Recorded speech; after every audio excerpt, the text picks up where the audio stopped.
दोस्तों मार्वल ने आखिरकार एवेंजर्स डूम्सडे का ट्रेलर रिलीज कर ही दिया है और मेरी बात मानिए, अगर आप लोगों ने ये ट्रेलर सिर्फ एक बार देखा है तो आपने आधी से ज़्यादा चीज़ें मिस कर दी हैं। इस वीडियो में हम लोग इस ट्रेलर का सीन बाय सीन ब्रेकडाउन के बारे में बात करेंगे।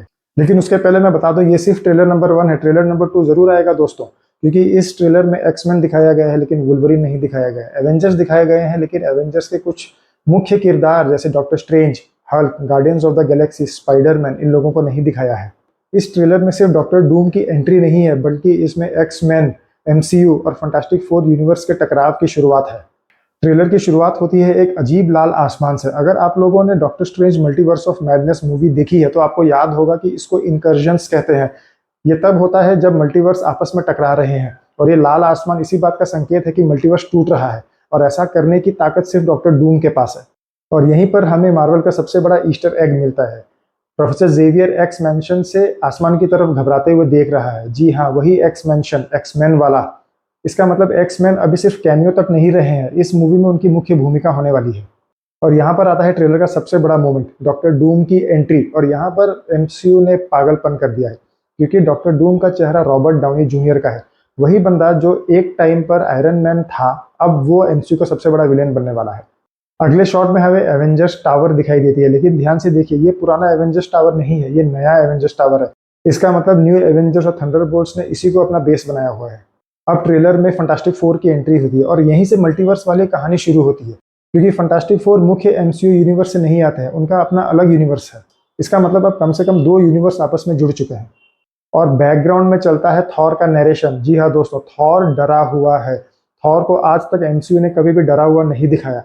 थॉर अपने एनिमी से लड़ने जाता है और उनको पछाड़ कर आता है, ये है थॉर का एटीट्यूड।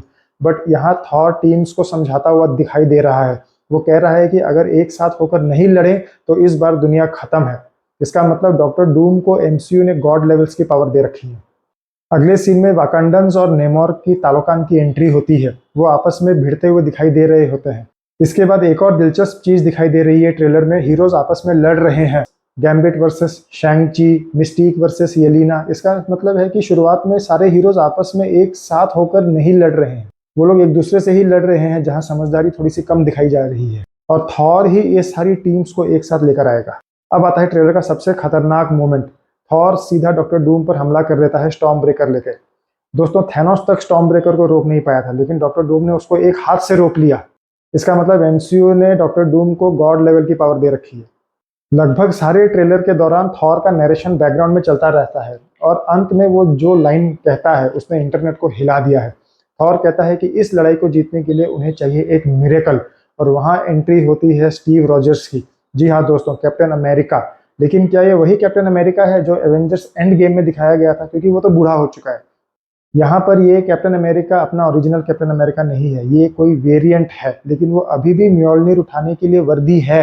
लेकिन सबसे बड़ा सवाल, अगर वेरिएंट कैप्टन अमेरिका अवेलेबल है, इसका मतलब वेरिएंट आयरन मैन भी कहीं ना कहीं मौजूद है।